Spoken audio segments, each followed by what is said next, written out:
The first scream came at exactly 3:08 a.m.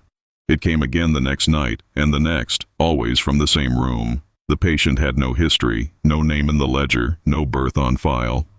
And yet every night the corridor grew colder, the clocks dimmed, and when she stopped screaming, others began to, from wards she'd never entered. In 1858, Bethlehem Royal Hospital recorded a case that was never meant to be remembered, a woman caught in a loop of vanished mornings, erased signatures, and time that repeated, but not quite the same. Tonight, you will hear what was found in the East Wing archive, a letter that should not exist, a second version of a woman who was never admitted, and a charcoal clock face that redraws itself, always at the same minute. But what happens when a scream is no longer coming from a patient, but from a building that remembers more than it should? This is the account of Mary Elsom, and the corridor where time refuses to move forward. Before we begin, tell us, where are you watching from? What time is it for you right now? If this story draws you in like the scream that never leaves the stone, subscribe to Gothic Ledger and stay with us. Some names should not be forgotten. The panel was not listed on any of the architectural diagrams. Mr. George Havisham, archival supervisor for the Ministry of Health, had been tasked with completing the final sorting of Bethlehem's residual records before demolition. The hospital, long since relocated to more modern premises, still held remnants of its 19th century predecessor, scattered ledgers, torn restraints, mercury thermometers, and the occasional hand-bound notebook, mottled with damp. The East Wing, sealed since 1914 due to structural instability, had remained untouched until now. Havisham entered alone at 9:42 a.m., logging his time in the caretaker's book. The key to the corridor had been recovered from a rusted filing drawer, labeled, "Restricted, do not issue."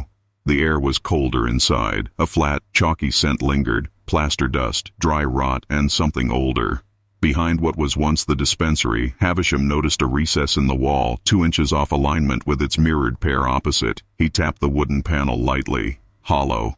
The molding had been painted over repeatedly, but not well. A small section near the corner showed the faint edge of a hinge. Using a chisel and rubber mallet from his satchel, he pried gently.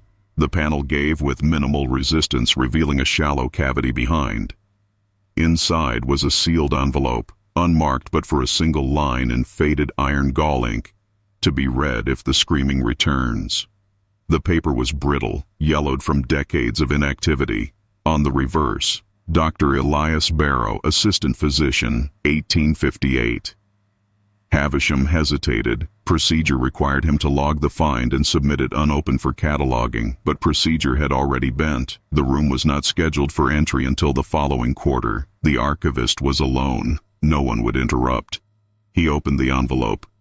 Transcription of the letter of Dr. Elias Barrow, recovered from East Wing Archive, November 19th, 53. To whom it may concern, if you are reading this, it means the pattern has begun again. I place no faith in the permanence of walls. They do not contain what matters, only what terrifies. I write this not for publication nor science, but for containment. Her name was Mary Elsom. Age 27, admitted 14 February 1858. She arrived with no family, no documented employment, no history of illness. Referred from Lambeth Parish Infirmary after being found walking the streets barefoot at dusk, muttering about a moon that never moved. She was lucid during initial observation, quiet, cooperative. Her hands trembled only when near windows. She asked whether the hospital chapel bell was ever heard at dawn. We told her it rang at matins. She replied, "Then I have missed it again." The night disturbances began on the 17th. Precisely 3:08 a.m., Orderly Wilkinson recorded an initial scream, sharp, vocalized with sufficient force to echo down the corridor, despite her cell door being shut and padded. The same scream repeated on the 18th, 19th, and 20th, always 3:08. We removed timepieces from her room. She stopped speaking. I remember the smell of that corridor, salted plaster, lamp oil, and something else, something dry and warm like parchment left too long in the sun. We washed the floorboards twice, but it returned. It came with the scream. After 6 nights, I moved her to cell 12A, the only room in the East Wing that had no direct view of the sky. She offered no resistance. That evening, when I entered to examine her hands, which had begun to crack from cold despite the fire, she turned to me and said, "You've changed your tie." I had. No one had told her. Then she said, "You will remove the clock." I said, "I already had." She whispered, "Yes, but not yet." That was when I understood. She was speaking from inside it, from within a repetition. She knew what I had done before I had done it. There were other signs. The dormitory gas lights would lower between 2 o'clock and 3:15, though the line pressure remained unchanged. Nurse Keene observed frost on the interior wall of 12A despite the hearth being warm. A male patient on the west wing began carving the number 308 repeatedly into his bed frame. He had never met her. On March 3rd, I attempted to sedate Mary for transport. I brought 2 orderlies and a journal with sketches of her speech patterns. When we entered, the room was empty. The fire burned low. A charcoal drawing of a clock adorned the wall. The hands pointed to 308. We searched the grounds for 3 days. On March 6th, the nurse's logbook recorded that Mary Elsom had been discharged to family care. The signature was mine. I had not written it. I asked the record keeper who authorized the form. He said, "You did, last week." I have checked the ledgers. There is no entry for her admission. There is no billing record. Her bed was reissued the same night. The nameplate vanished. I am writing this because I believe she is still here, not in body, but in form. If the screaming Ritu, RNs, do not open the corridor, do not speak to the figure in cell 12A if it appears, and above all, do not bring a timepiece past the eastern stairwell. We cannot afford another loop. Dr. Elias Barrow, Assistant Physician, Bethlehem Royal Hospital, April 1858. Mr. Havisham logged the document under category Anomalous, Internal Memoir. The envelope was resealed and placed in Box 47B, Restricted Materials. The corridor was closed again the following morning. 3 weeks later, the night guard reported a loud scream from the east wing. The clocks in the main hallway had all stopped. Time, 3:08 a.m. Patient record entry, 14 February 1858, 9:20 a.m. Name, Mary Elsom. Age, 27 years. Occupation, unverified. Admittance, referred by Lambeth Parish Infirmary, under Parish Relief Statute. Reason for commitment, persistent temporal disorientation, night walking, speech anomalies, initial condition, lucid, no signs of physical abuse. Speech coherent, though detached, oriented to place, disoriented to time.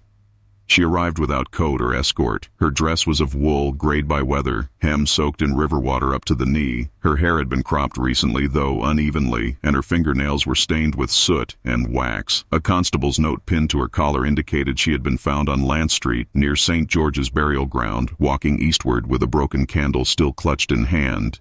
She did not protest admission. When offered tea, she declined with a soft, "There's no use, the morning won't take it."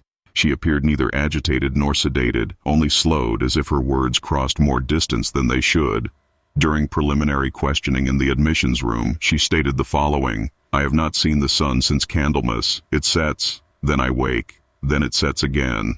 When asked what she meant, she elaborated that her perception of time had narrowed, shrunk to a corridor of night. She described a repeating stretch of somewhere between 2 hours, beginning at just after the street lamps hum, and ending before the bell of 4, but long after sleep should have found me. She marked the window from 2:12 a.m. to approximately 4 o'clock a.m. When I asked what occurred outside that window, she stared past me and said, "I wouldn't know. I am always returned to the start." A private note by Dr. Elias Barrow, 14 February 1858. Her skin is pale but without jaundice. Her pulse, while faint, is regular. Pupils respond normally to light. She avoids eye contact when seated, but will meet the gaze directly if approached standing. No sign of auditory hallucination. She claims not to dream, but recounts hearing the same horse cart pass her window each time I wake again. The detail is repeated exactly, including a bell that hangs loose, rattling more than ringing. There is no stabling road near her assigned cell.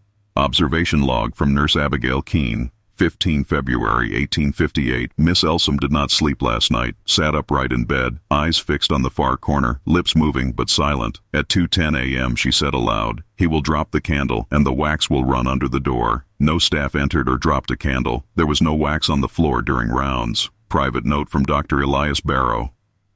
16 February 1858. I attempted to test the parameters of her claimed temporal repetition. Left a folded scrap of paper in her room with the question, "Do you remember this?"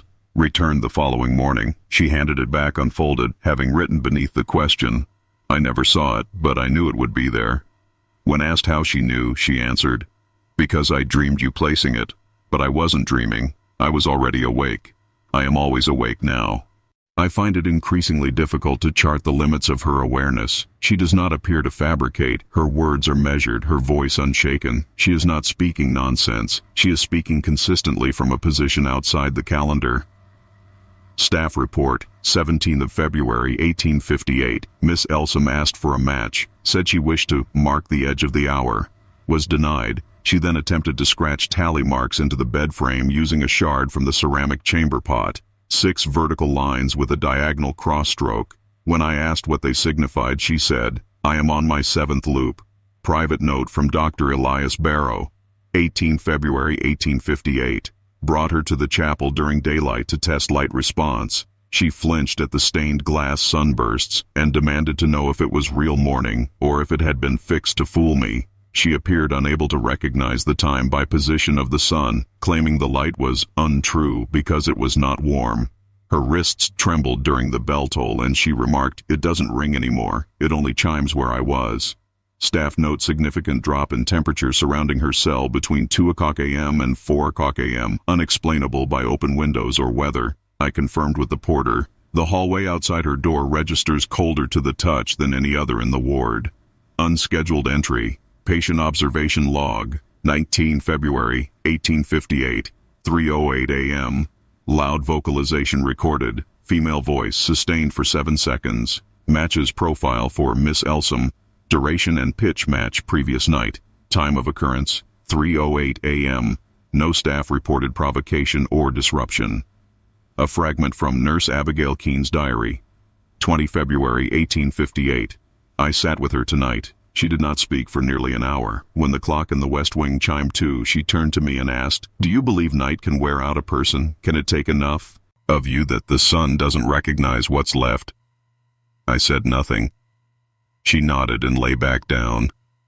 "Then I'll see you again soon, but not yet." She closed her eyes, not in sleep, but in pause, as if waiting for a bell only she could hear. Summary addendum, filed March 1858. At present, patient exhibits no signs of psychosis or agitation. Her disassociation from standard temporal awareness is persistent and internally consistent. No previous admissions found in parish or workhouse records under her name. Parish priest confirmed no burial nor birth certificate. No known relatives. Patient remains confined to cell 12A East Wing, assigned isolation and restricted observation to reduce risk of cross-delusion among other inmates. Further study required. Dr. Elias Barrow, Assistant Physician. Bethlehem Royal Hospital, Infrastructure Notes and Staff Observations, February 1858. The East Wing of Bethlehem Royal Hospital was constructed in 1831 under the supervision of the Surveyor General Mr. J. Oldridge. It was the last section of the facility to be completed in the Georgian plan, and the only one to rely entirely on subsoil masonry without wooden understructure. This distinction proved relevant in subsequent decades, as the wing was consistently colder and more prone to condensation than the remainder of the hospital. The foundation walls were 3 feet thick, lined with granite blocks quarried from the vicinity of Aberdeen. Moisture accumulated in the joints by nightfall and seldom dried before noon. The corridor ceiling stood 14 feet high with iron ventilation grates spaced at regular intervals. Despite this, ventilation remained poor. Walls, once whitewashed, had long since dulled to a gray umber, especially near the lower cells, where exposure to candle smoke and coal fires left vertical streaks along the mortar lines. Each patient cell measured approximately 6 feet by 10. The floor was bare stone. No padding had been applied since the reforms of 1845, when Parliament outlawed the use of straw ticking in public institutions. Atop each narrow iron-frame bed sat a coarse wool blanket, a single pillow, and, depending on the patient's behavior, either a porcelain or tin chamber pot. The walls were unadorned. Windows, when present, were narrow and reinforced with horizontal bars. The glazing had yellowed in most frames, rendering the sky always a shade dimmer than it truly was. Lighting was provided by 2 means: wall-mounted gas jets in the corridors and portable lamps within individual cells. The gas supply line, installed in 1852, remained temperamental.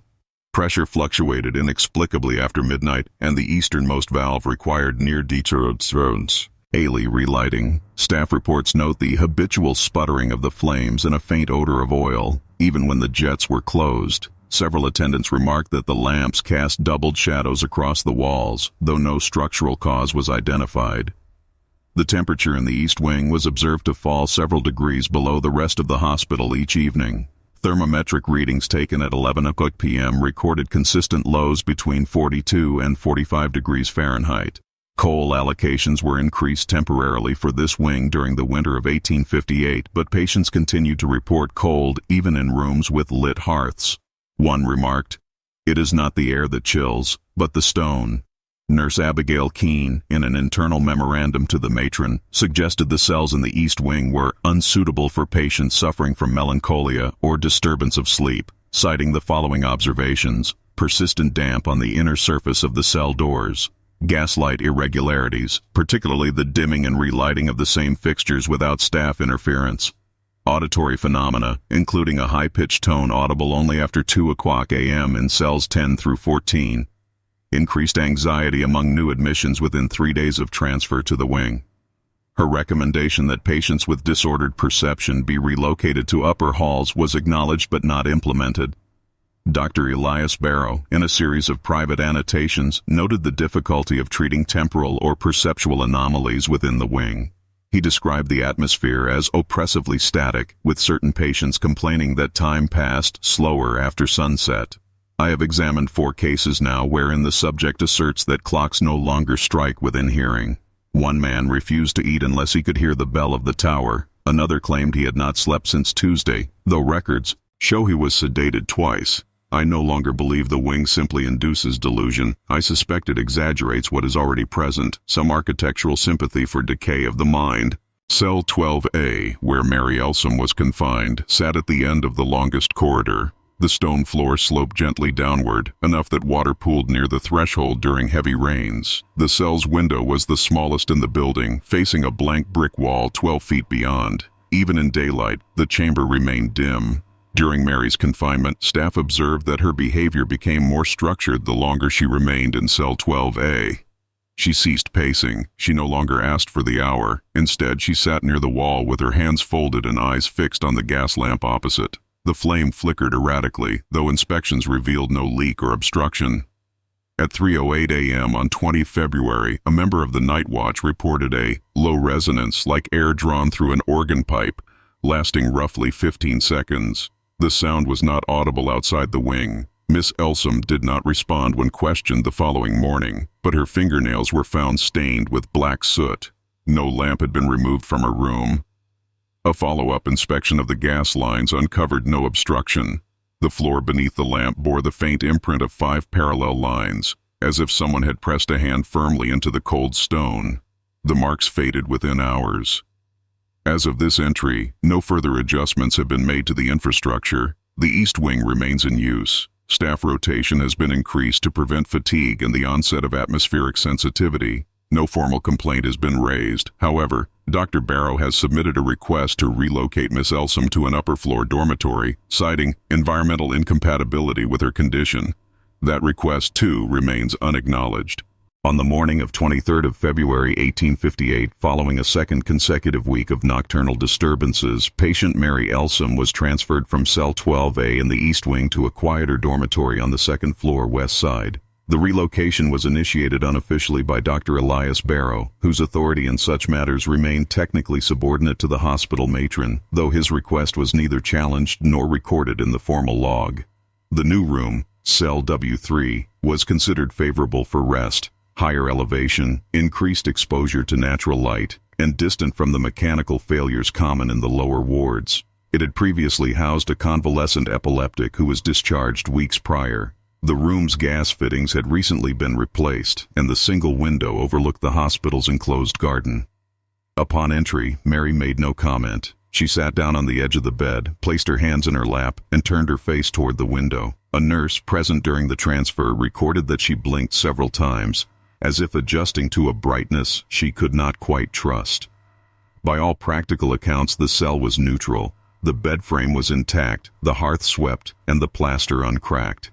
The only distinguishing feature was a wall-mounted timepiece positioned just above the doorframe, an older pendulum model installed before the gaslight conversion, retained for routine scheduling. Mary stared at it for the entirety of her first evening in the room. During rounds at 9:15 p.m., she asked the attending nurse to remove the clock. When questioned as to why, she answered, "It's wrong, not because it lies, but because it remembers." The nurse, unfamiliar with Mary's history, reported the remark without interpretation. The clock was removed the following morning at Dr. Barrow's instruction. His note, handwritten and inserted into the ward log, reads, "Patient exhibits sensitivity to visual cues related to the measurement of time. Given prior indications of temporal disassociation, all instruments should be withdrawn until further notice." Ward log, Nurse Abigail Keene, 25 February, 1858, 3:08 a.m. Single vocalization from cell W3. Female voice. Pitch and duration consistent with previous episodes from cell 12A. No signs of physical distress. Patient resumed silence immediately afterward. No accompanying visual phenomena. The recurrence of the episode at precisely the same minute, 3:08 a.m., was noted. No other patients reported disturbances. However, Nurse Keene observed a slight residue of ash near the lower wall. Upon inspection, she found a charcoal drawing faintly etched into the plaster directly beneath the space where the clock had once hung. The sketch was rudimentary, a circular dial, no numerals, but with 12 evenly spaced marks and 2 lines extending from the center. The shorter of the 2 pointed downward, the longer to the right. The time depicted, 3:08. Cleaning staff were instructed to remove the mark. The wall was washed the following morning and re-whitewashed in part. By evening, the image had reappeared. Maintenance report. 26th February, 1858. Clock face drawn again, slightly darker. Same proportions, same time. No charcoal pencils were permitted in Mary's cell. The nurse on shift reported only that the hearth had been burning low and a charred piece of wood had been found beneath the bed frame. The source of the sketching implement was not determined. By 1st March, the drawing began to change. The hour hand remained fixed near 3, but the minute hand had moved closer to vertical. Observed time, 3:10 a.m. The alteration was subtle but precise. Mary, when questioned, offered only this: "It's growing bolder. It does not fear the dark anymore." Dr. Barrow took this to refer to the progression of the hallucination, though he made note of her continued awareness of time down to the minute. Her internal clock, so to speak, appeared unshaken. On 3 March, the drawing showed the minute hand at 12:03 a.m. This same night, Nurse Keene reported an anomaly in the corridor, the sound of ticking, slow and deliberate, despite no clocks being active on the ward. When she opened the door to cell W3, Mary was seated upright on the floor, back to the wall, her hands folded neatly in her lap. The charcoal clock had expanded, twice the size, darker strokes, more confident execution. Mary said nothing until Nurse Keene turned to leave. Then, without shifting posture, she said, "There's a space between 3 and 4 where nothing moves. I think I've been left there." Diary entry, Nurse Abigail Keene, 4 March 1858. I do not know why the drawing unsettles me more than the screaming. It is not simply a picture. It feels observational, as though it watches the room. She is not counting time. She is meeting it. Staff are instructed now to check the walls during every round. A nurse was caught attempting to scrape the drawing away without authorization. She reported a sudden feeling of being seen from behind the stone, though no one was present. On 5 March, Dr. Barrow arrived with 2 orderlies and a tub of lime wash. They covered the wall entirely. No mark remained. Mary watched in silence. When he asked her if she understood the purpose, she said, "It will wait. It always does." That night, there was no screaming. Instead, the bell in the south wing, unused since the cholera renovations, was found swinging faintly at 3:08 a.m. No wind was recorded. Final note, 7 March, 1858. Dr. Elias Barrow. I no longer believe we are dealing solely with perception. The recurrence of the hour, the adjustment of the minute hand, the accuracy of each iteration, these are not delusions. There is something in the mechanisms of the hospital that responds to her, or else there is something in her that the hospital cannot bury. The clock is returned, scratched into the floor beneath the bed. This time it reads 2:59. By the second week of March, reports of unlocalized auditory disturbance began appearing in the western, northern, and administrative wings of Bethlehem Royal Hospital, specifically during the hours between 3 o'clock and 3:10 a.m. These reports did not originate from staff, but from patients housed far beyond the confines of cell W3, where Mary Elsom had been confined following her transfer from the Lower East Corridor. None of the reporting patients had contact with Mary. None shared a ward, a meal hall, or an observation schedule. The consistency of their statements, however, prompted limited internal inquiry. Patient statement: Henry Fortnum, age 61. Ward C5. 9 in March 1858. Attending nurse: M. Sykes. Diagnosis: delusional melancholia with periods of mutism. At 7:45 a.m., Fortnum spoke aloud without prompt for the first time in 11 days. He said, "She screamed yesterday. She will scream again tomorrow. She has not screamed yet." When asked to elaborate, he became agitated. His hand began tapping the iron bar of his bed in a repeating rhythm, approximating a slow second count. He would not cease until restrained. Later, in a moment of calm, he added, "It isn't a scream you hear, it's a scream that waits. There's a difference." No other patient in Ward C5 reported disturbances that night. Fortnum had been sedated the previous evening due to restlessness, and no indication was given that he had access to timekeeping or conversation. Physician note: Dr. T. Wadsley, on 10 March 1858. Subject: Fortnum has no recorded history of echoic hallucination. Though previously diagnosed with depressive immobility, he has never before fabricated sensory phenomena. His statement regarding temporally displaced screaming is inconsistent with common psychotic symptoms and cannot be assigned to typical delirium. Patient statement: Lucille Temple, age 34, Women's Infirmary, North W. 11 March 1858. Diagnosis: postnatal mania with fragmented orientation. Temple approached Nurse Harrow during morning wash and asked whether the girl who keeps crying through the stone would be allowed to speak. When asked who she meant, Temple replied, "The one behind the sealed door, the one who screams through the hours." She then placed both hands to her ears and whispered, "I tried to answer, but the sound is always too old." She was immediately examined. Pulse steady, skin warm, eyes clear, no fever or visible disorientation. Temple was not known to fixate on external stimuli, nor had she ever made reference to hearing voices or noises from beyond her ward. Temple's quarters share no architectural connection with Mary Elsom's room. No pipes or ventilation links the north wing to cell W3. The stone walls between sections measure 27 inches in width. There is no auditory transmission between the two. Staff memo: Nurse Abigail Keene to Dr. Barrow, Chapter 12 March 1858. I am compelled to report that 3 independent patients across separate wings have referred to a scream at the wrong hour. Though I initially assumed repetition of rumor or shared delusion, I've reviewed logs from the past week. Each episode they reference corresponds to nights where Miss Elsom's vocalizations were not observed. Their reports describe her screaming when she did not. One used the phrase, "The scream has wandered." Another called it, "the echo that arrived before the voice." The only commonality appears to be the hour. Observation log, cell W3, 13 March 1858. 3:08 a.m. No sound recorded. Gaslight steady, patient seated, unmoving, eyes closed, no speech, no motion.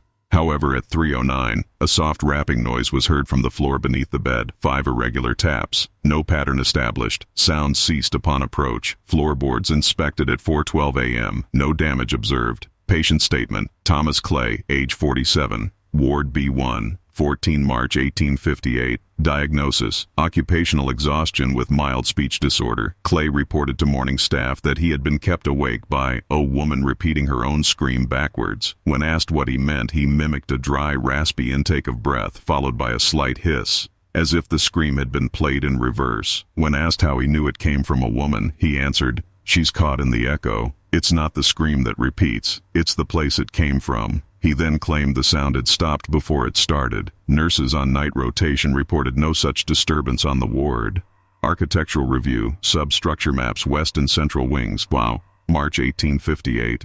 Dr. Barrow requested a comparison of Bethlehem's structural schematics, specifically seeking commonalities between cell W3 and the other wards where auditory anomalies were reported. The review confirmed that each wing in question, West, Elsom, Central, Fortnum, and North, Temple, shares a central stone support corridor below ground.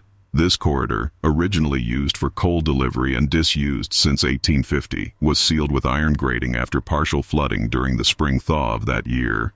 However, surveyors noted that sound can travel along stone corridors, particularly through hollowed substructures. A faint echo, carried by condensation-chilled stone, may be possible under specific temperature conditions. A memorandum on the subject was drafted but never filed. Private Journal, D. Elias Barrow. 16 March, 1858. The patients who report hearing her are too distant, too distinct, and too unlikely to be acting in concert. I reviewed the dates. The pattern is consistent, not when she screams but when she doesn't. It is as if the silence itself moves elsewhere. I cannot determine whether the phenomenon is auditory contagion or something stranger, something that suggests the scream is less a product of her condition and more a property of the building, a thing with mass, direction, duration, or worse, a thing with memory. Final addendum, internal communications. The term auditory contagion was used in internal documentation to describe these events. Staff were instructed to avoid discussing cross-ward reports and to encourage patients to refrain from elaboration. Patients who mentioned the scream in multiple wards were placed on sedatives and reassigned. No physical explanation has been confirmed. The scream continues to occur, but only in places where Mary Elsom is not. The following document was found among the loose papers of Box 9G, labeled Non-Categorized Reports, 1850s. Though undated in its heading, contextual notations and reference to the March ward logs place its origin between 17 and 19 March 1858. It is signed in the hand of Dr. Elias Barrow, then Assistant Physician, East and West Wings. To the Medical Committee, Bethlem Royal Hospital, Southwark, London. Esteemed colleagues, I write to formally submit a request for limited internal inquiry regarding a persistent and unclassified phenomenon observed in a current patient of mine, Mary Elsom, admitted under parish referral on 14 February 1858. Miss Elsom, age 27, presents with neither violent nor erratic behavior. She is unaggressive, compliant with dietary instruction, and capable of coherent dialogue. She has displayed no notable familial history of mental illness, nor evidence of recent trauma. The circumstances of her arrival, solitary, nocturnal, and disoriented, suggested at first a simple dissociative fatigue. However, several observations across the past 4 weeks now merit formal review. The primary concern is temporal confusion unbound by conventional cycles. The patient insists that she no longer experiences time linearly. She identifies repetition between fixed nighttime hours, approximately 2:12 a.m. to 4 o'clock a.m., during which she claims her surroundings remain unchanged across days. She does not speak metaphorically. Her reports are consistent, detailed, and repeatable under examination. In addition, the patient's screaming episodes occur precisely at 3:08 a.m. with no variation. This has persisted across 2 wards and 3 separate rooms. In nights where Miss Elsom remains silent, other patients, unrelated, distant, and previously unacquainted, have reported hearing the same scream, though they could not have overheard her directly. A drawn clock face has appeared in her cell repeatedly, rendered in ash or charcoal. The hands shift incrementally over nights, though no instruments are provided, and the markings resist removal. Physical irregularities have accompanied these episodes, including unexplained cold in the surrounding stonework, gaslight instability, and anomalous auditory phenomena unaccounted for by architecture or proximity. I do not propose spiritual, superstitious, or metaphysical interpretations, but I must insist that the concentration and repetition of events around this patient cannot be dismissed as hysteria alone. I recommend the following: temporary observation under controlled isolation by an attending neutral party, inspection of archival admissions for any precedent involving similar terminology or symptoms, inclusion of the patient in the next quarterly physician review. I acknowledge the unusual nature of this request, but urge that it be considered in light of reproducibility and the potential for a previously undocumented presentation of mental disassociation or fugue condition. Dr. Elias Barrow, Assistant Physician, East Wing, Bethlem Royal Hospital. The letter was received and reviewed by Mr. Wilton Greaves, Secretary to the Committee, on 22 March 1858. The formal reply, composed the same afternoon and signed on behalf of the Medical Committee, was entered into the hospital ledger but not communicated in open rounds. To Dr. Barrow, Assistant Physician, East Wing, Bethlem Royal Hospital. Sir, your correspondence concerning the patient referred to as Mary Elsom has been received. The committee thanks you for your diligence and documentation. However, after internal consultation and a review of the admission notes, it is the opinion of the undersigned that the observed phenomena fall within the domain of early-stage hysteria, complicated by suggestive institutional conditions and possible sympathetic response from nearby patients. No credible evidence has been presented to justify the deployment of further resources. Your recommendations are noted, but we must discourage additional disruption to general ward function. You are instructed to continue the routine management of the patient under standard custodial care. Refrain from escalating the case to other departments without direct approval. Avoid the inclusion of temporal disorientation or chronological instability in official records, as such language invites unnecessary scrutiny from public health auditors. The committee urges restraint. Please confine further commentary on this matter to internal memos, and do not submit it again for quarterly review unless significant change in patient condition occurs. With regard, on behalf of the Medical Committee, Wilton Greaves, Secretary, Bethlehem Royal Hospital, filed 23 March 1858, Private Journal, Dr. Elias Barrow, 23 March 1858. They have reduced the matter to indigestion of the mind. A spasm of invention, they say, encouraged by darkness and quiet. But I cannot shake the numbers. I cannot ignore the stillness that descends at 3:08. It is not absence. It is pressure. When I spoke to her today, she asked if I had read their reply. I had not yet received it. She said, "Then you'll forget it soon enough." I asked her what she meant. She simply said, "They won't write me down." That's how it begins. I examined the patient log later that evening. Her name was still listed, but the ink was lighter. The handwriting seemed to slope backward. I requested a second copy. The ledger staff said they could not find the original intake sheet. Her parish record has gone missing. I will keep separate notes moving forward. I no longer trust the permanence of official record. Supplementary note, filed in box 9G, back leaf. No further letters from Dr. Barrow concerning Miss Elsom have been located in the Bethlehem archives. The committee's decision stood. The patient remained in cell W3. No additional reviews were scheduled. The next surviving document bearing her name is dated April 1858. It is unsigned. The handwriting matches neither Barrow's nor Greaves. The line reads, "She has begun again, but not from the beginning." The patient intake ledgers of Bethlehem Royal Hospital were maintained with particular precision between the years 1850 and 1860 under the direction of Registrar Thomas Quill. Each day's entries were transcribed in duplicate, one version for hospital use, one for the parish auditor's office. The procedure was mechanical and unembellished. Surname, Christian name, age, parish, date of admittance, ward assignment, and diagnosis. Each line written in uniform copperplate, checked nightly before sealing. Dr. Elias Barrow began to notice discrepancies in early March 1858, though he would not document them until the 17th. On the morning of 13th March, he consulted the hospital's daily log to verify a sedative dosage issued to Mary Elsom the previous evening. The prescription had been prepared at his request, laudanum reduced in strength to encourage uninterrupted sleep. Her name was absent from the page. He checked the prior day's sheet. Again missing, not struck out, not amended. The line where her name should have appeared had been renumbered, the order seamless, as if she had never been recorded at all. Assuming a clerical misplacement, Dr. Barrow requested the weekly summary ledger, a folio maintained in the record room. The summary was a condensed archive of patient activity across each 7-day period divided by ward.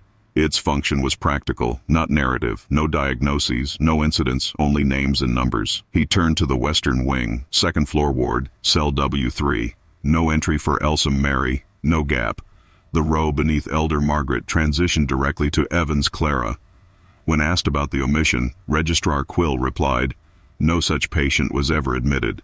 Barrow clarified. She had been referred from Lambeth Parish Infirmary, transferred from cell 12A, then relocated. Surely she must appear in the admissions logbook. Quill opened the book. February 14th. Was intact.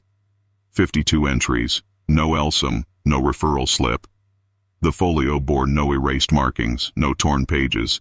Her name was not listed, neither in the hospital's copy nor the parish duplicate. Quill shrugged. It happens. Sometimes the parish sends them late and the name is never properly registered. I've no record of her. But she is in cell W3, Barrow replied. Quill responded without pause. Then she is a visitor, not a patient. The comment, made without irony, was dismissed as a poor attempt at humor, but when pressed, Quill stated again, calmly, that he had no ledger entry for the woman in question and could not process a name that did not officially exist. Barrow returned to the ward. He located Nurse Keene and asked for the medication schedule, a handwritten list maintained by ward nurses. It included the patient's name, date, and administered treatments. Mary Elsom's name was there, 3 times, underlined. He pointed to the entry. Keene nodded. She didn't sleep well last night, she added. Scratched something into the bed frame again. Same image. Barrow requested the log remain untouched. He initialed the margin beside her name.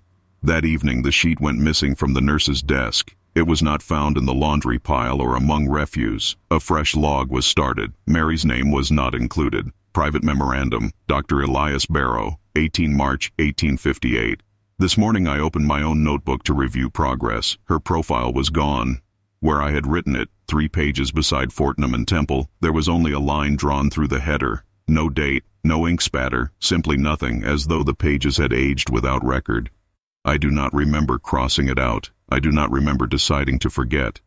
I asked Nurse Keene what Mary had said today. Her answer, she asked if her name had been taken yet. I told her it was still in the drawer. She said, not there, in the place that matters.